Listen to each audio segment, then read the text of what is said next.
se hello takin suam mang le ru mang ni na thuam te bin alo kal china ni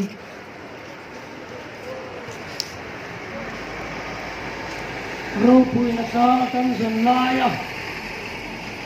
noi nu ber changa chandam manin siam saktu lalpa kan pathian chu pakin om le ro se Amen. voini helai mura kan hun bo sai te min man pui tu zong zong te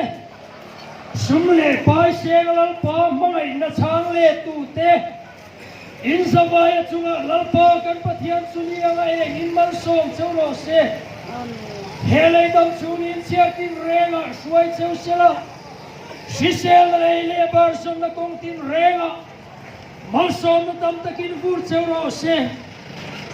ama nera chatua na tam suai cheu sela anera ta chatua mun na chukol tir cheu ro se lalpa kan pathian voinia hianun thale hun lo mommin pe ka wangin kan lo me iminga hun kan bua sai te min man pui tu ra khanau thiang lim kan ne dai no chen tir wangin kan lo malo thu kan sil non me che amen imin kan fok che kan choi moi che ni hallelujah amen hallelujah voinia heng hun kan man song song ti langin sia rim tu ya chan tir la inena rim tu ya chau sela keni tan heram chunga hian namba sia na ko harna tak na harna chulal pai du zong alo then ma nangin manruam min man sakang che hualo tlailam ta